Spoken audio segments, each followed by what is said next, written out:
All right, I'm Russell Payne, and this is the Vindicators Candidate Spotlight. We are here this afternoon with Leticia Gutierrez, who is a candidate for Congressional District 9 on the Democratic Party primary ballot this March. Real quick, I probably should ask you before, what place on the ballot are you going to be here in Liberty County? Second. Second. I got it backwards the other time, but I believe it's the second. Okay, second on the ballot here in Liberty County. Yes. In that race. I guess just in this newly drawn congressional district, there's a lot at stake, I think, for either side of the political aisle. But you've chosen to be a candidate in this, and why don't you take this moment to just introduce yourself to the voters here? Sure. So thank you so much for having me. My name is Leticia Gutierrez, and I've been living in the district now for over 45 years. I went to elementary, middle, graduated from Milby High School. I've raised my family in the district. Aside from my children, I grew up in the district, obviously. I'm an immigrant. I'm originally from Mexico, and my family and I first got here back in the late 70s. And so made my life here, and like the good daughter that I am, I live, less than a mile away from my parents because that's what we do. We try to stay together. And so I just, my background, I was the first one to graduate in my family with a college degree, and my degree is in finance and economics. And I was working in the securities industry for a few years until I had a couple of kids, and my son started developing upper respiratory issues, and I had to take some time off of that. And so I did a 180 when his pediatrician pointed to my zip code being as a culprit, because I live so close to the ship channel, as part of the reason why a lot of his health ailments were not getting better. And so my first instinct was to move. However, as I mentioned, my family, big chunk of my family is in this district. And so I picked up the fight and decided to start advocating for my community, not just as it pertains to environmental concerns, but a lot of quality of life issues, access to quality grocery stores and green spaces, and access to healthcare, because it was very expensive to have a child that, was needing treatment and constant doctor appointments. So, I know what it's like to have to figure out this week, if I take him to the doctor, what that means for our budget, right? And so I feel that I'm the best suited for this seat based on the work that I've done in the last almost 15 years with community. I've worked across, all spectrums and as it pertains to levels of government, to advocate for things that, behoove our community. I've entrenched myself on my own personal time in political campaigns for candidates, for grassroots candidates that are trying to bring meaningful change to our community. Those that are living the experiences, having to deal with, again, government that unfortunately sometimes even friendly government officials aren't as transparent as we would like for them to be. And so, going up to the Capitol on a pretty consistent basis to advocate for those things, and sometimes on my own dime, because the organization that I work for doesn't necessarily sometimes have the capacity for me to do that, and also supporting community to come up with us to, elevate their voice around, again, a lot of the health concerns that we have in this district. This district actually, unfortunately, has like approximately an 18-year less life expectancy from other parts of the region. And so, and a lot of it has to do with what we're constantly being impacted by, whether it's industrial pollution. And again, as I mentioned, all those other quality of life issues that play a huge role that other parts of town that they have that we do not. And so, I'm just very passionate about getting the things necessary for those that working class families that don't have right now. Well, what would you say? One of the overall arching things is that the industrial sector that is here in this district, East Harris County, and a lot of national oil and gas workers live in Liberty County, right, and work there. The balance between that industry and what I do, what you do. Absolutely. And I know, again, I've been working tirelessly with a lot of community, frontline community, and a lot of, workers that we're not here to take their job away. On the contrary, we're trying to create jobs, and we're trying to make sure that they're protected. Because unfortunately, even as a congressperson, I mean, it's not as if we can do away with jobs or do away with industry, right? We need them. At the same time, we want them to be good neighbors, and we want them to adhere to the laws that are on the books. And there's certain chemicals that, they are allowed to omit, but we need to make sure that they're not going over the levels, right? Because then that impedes on our health.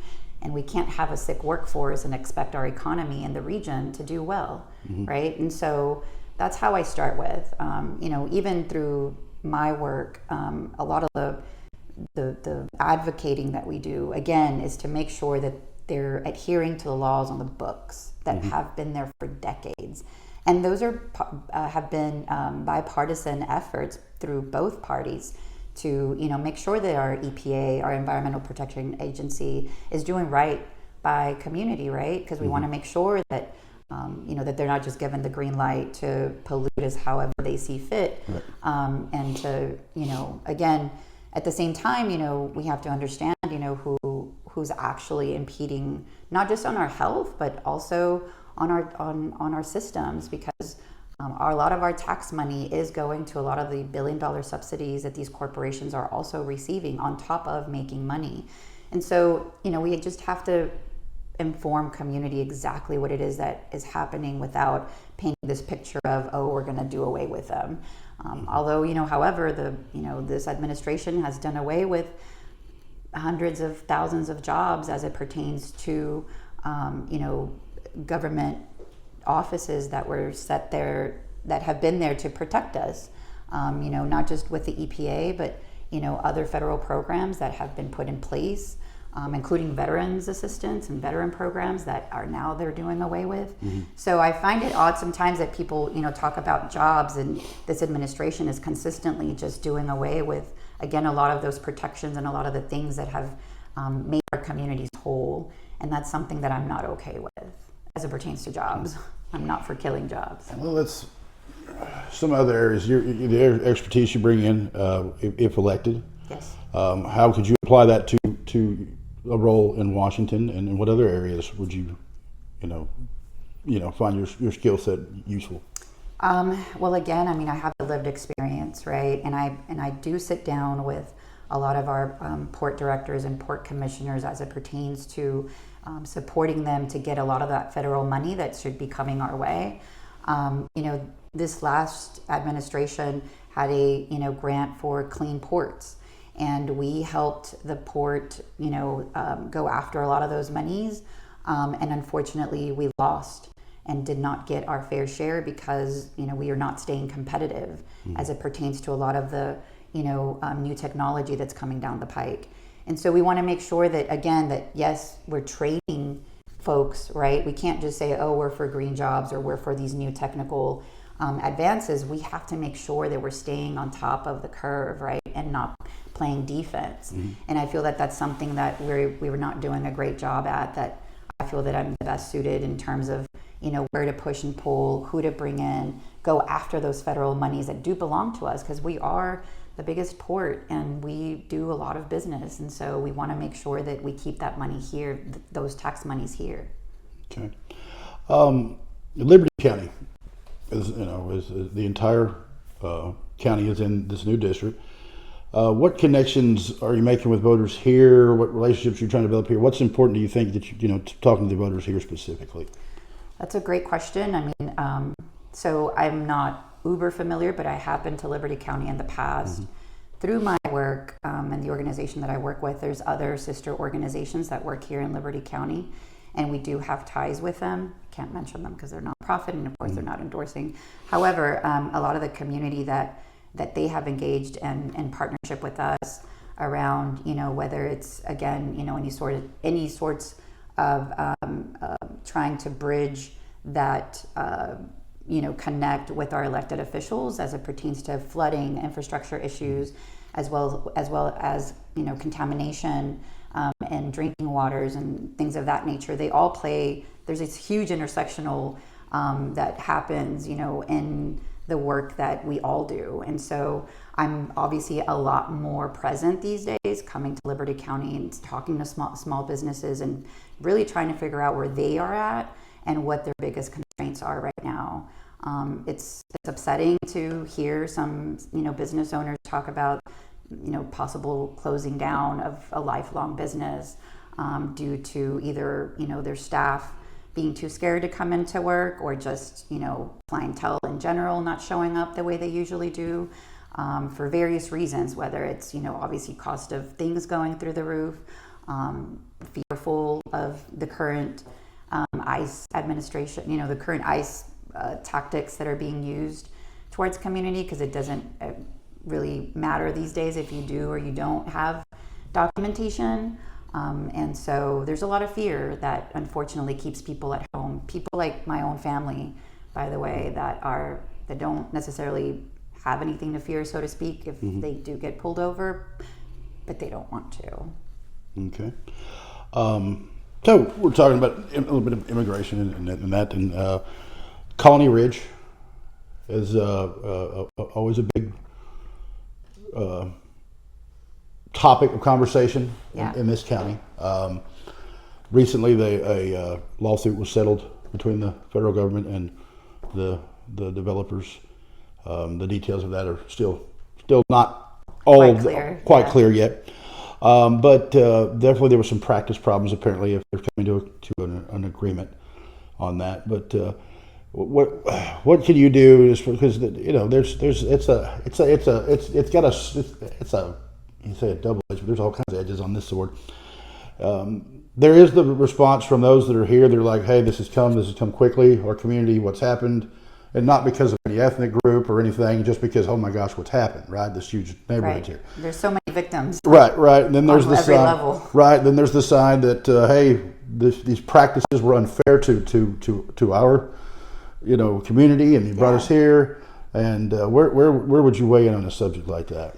I mean, again, as I mentioned, there's so many victims on so many levels, right? The community that was taken advantage of, that was exploited, because they didn't know exactly what was, being sold to them, right? Whether it's a language barrier or just not understanding legalities. And then, of course, developers that have lined the pockets, right, and played lobbyists to some of our elected officials who allowed this to happen, right? And so that's a big issue. And I hate to say it, maybe not on this level in Houston and Harris County, but developers sometimes, don't, they tend to have sometimes a green flag when they come to develop without really understanding or putting things in place to mitigate, things like flooding, things like making sure that all of the infrastructure is, good to go, to add on to ours that's aging or one that isn't, going to be able to sustain that. And so clearly there were a lot of missteps, but again, this was allowed, and that's where we need to start at. Who allowed it? How can we fix it? Make community, try to make it as much as possible well again, but it's going to take now a lot of retrofitting to take federal money, right? Because of all the flooding issues and surrounding communities now suffering because of that. And so, I don't have a magic pill, but there's going to be a lot of assessment that's going to be needed, because there's, as you mentioned, there's different parties, there's different communities, different people that are being affected in different ways. So, first and foremost, sitting down, once elected, sitting down with community and really having access and having some real transparency and accountability to make this right for everyone that is affected. Now let's kind of take that and transition over to some current events right now. ICE is obviously a big topic of conversation. ICE has been a topic of conversation here as well. Fortunately, we have not seen, situations quite unfold as maybe they have in some other areas right now. But what would you do? What would if you're in Congress? You've got to say so. What would you try to do? What perspective are you looking at to say this is the way we need to do things or not do things on that? Thank you. So again, being an immigrant myself, family here and my community and all of the things that we're grappling with every day.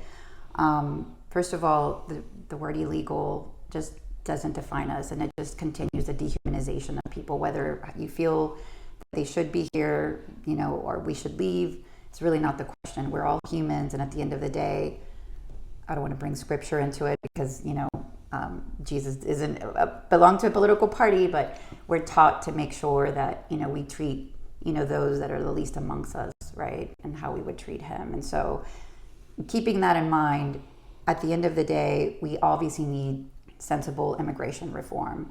For those of us that have been here, well, I'm a citizen now, but, it takes a long time, and a lot of people don't understand what the process looks like. Right.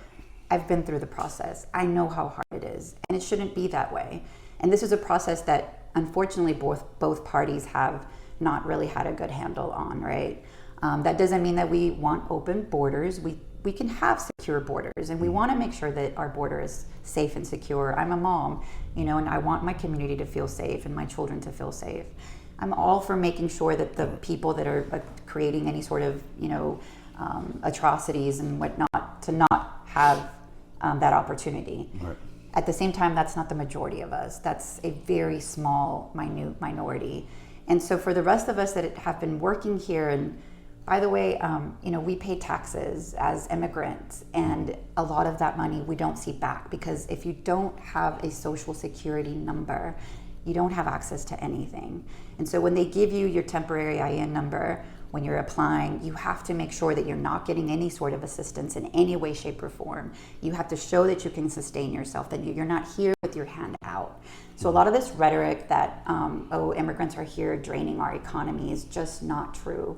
We contribute greatly, and we pay in over $100 billion a year in federal, state, and other taxes, and we don't see that money back. For a lot of us, we even pay into a social security system until we get our social security number that we do not see that money, right? And so there's a lot of misconceptions out there about immigrant community and what it takes, and people say, well, they need to get in line. Well, they're even going to the courts and stopping us there. They're even stopping new citizens that are going in for their swearing in that I also had to do. They're halting those, and now they want to come after naturalized citizens. It's just, where does this stop?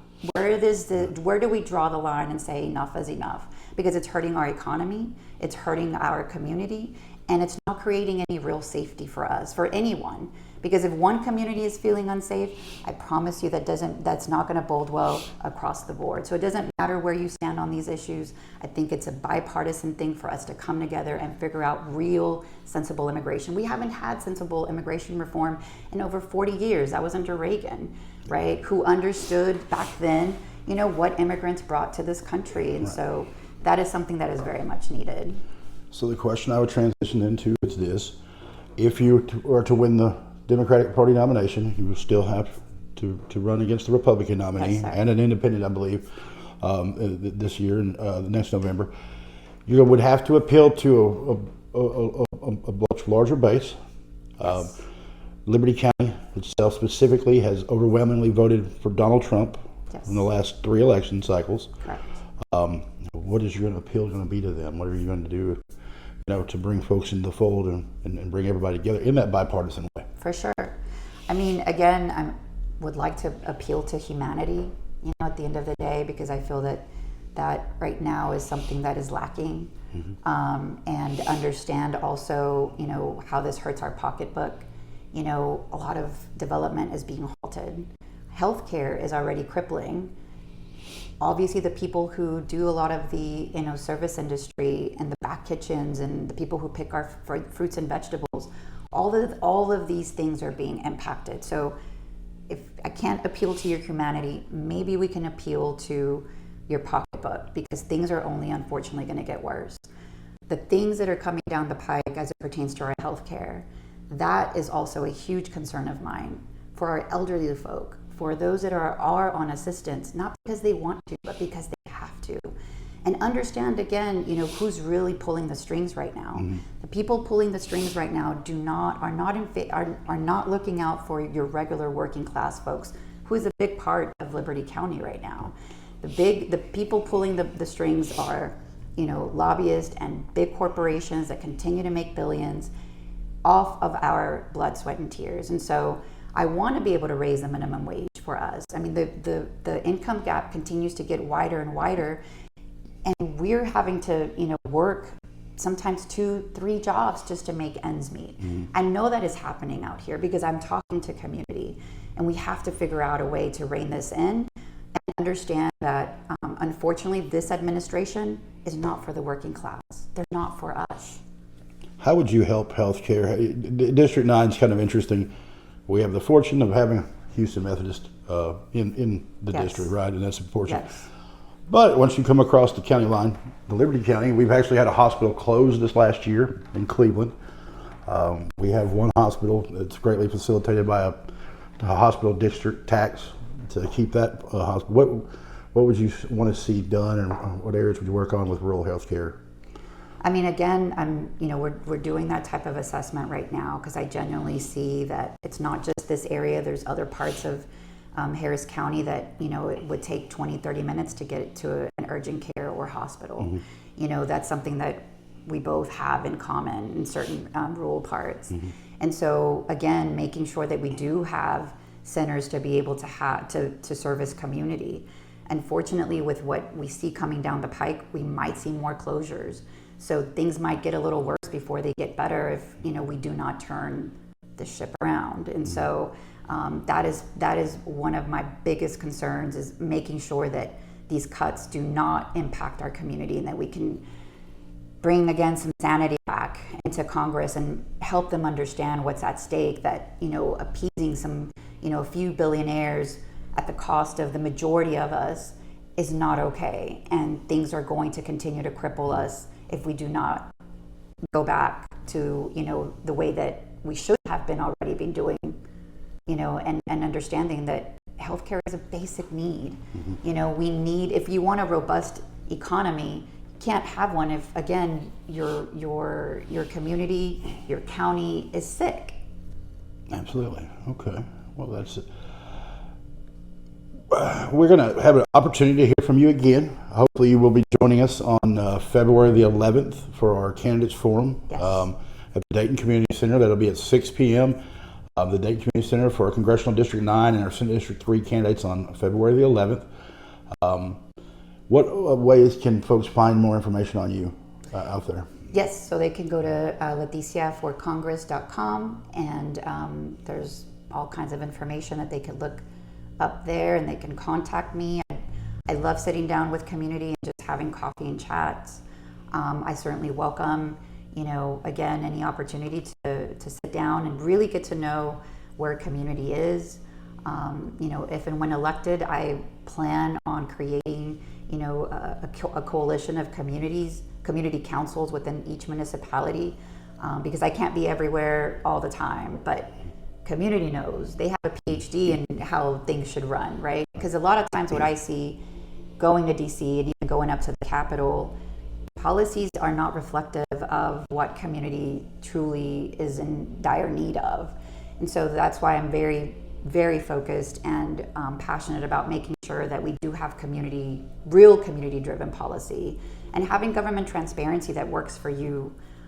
It's not about me. I've been working tirelessly for 15 years, and I promise you that if I get this seat inside of DC, I will not stop working. I've been in trouble already for sending messages past 9 p.m., but that's who I am. I don't take no for an answer when it comes to my community. I don't have a self-interest. I do have a son who is currently in the United States military, fighting for our country, and so I want to make sure that obviously him and his battle buddies are also taken care of. But other than that, everything else is for my community, and I mean that more jokingly than anything else, because I'm a mom. And so with all of the things that are happening around the world and the way that we're spending dollars, I think that we need to take care of our own first right now. And it is a larger shared community. I'll say this for, you're at Milby High School. We're here in Liberty County. Yep. I'm a son of a guy that graduated from Jones High School, which was right there, right by you guys. We play Jones all the time. So right, and you have that, and vice versa. His parents were from here too. Anyway, so like I said, it's a huge community. Of course. Cross sections of folks, and We'll have an opportunity, hopefully, to hear more from you, though, through our election guide. Our election guide will be coming out on February the 12th, and it'll be available online and in print. And again, February the 11th, we'll hear from candidates in the race, and hopefully get some more answers about some other things that folks want to hear about. And, For sure. and we're inviting folks, by the way, to send in questions to us for consideration. Not everything will be asked at that, but we'll have that one. Voters registration deadline is February the 2nd. Early voting begins February 17th. Election day is Tuesday, March the 3rd. You want to make a final pitch? Sure. Again, my name is Leticia Gutierrez, and I hope that I can get your support and your vote. I also want to appeal to, you have a Hispanic community here, and telling them that mi nombre es Leticia Gutierrez y por favor les urgimos que por favor alcen su voz y salgan a votar.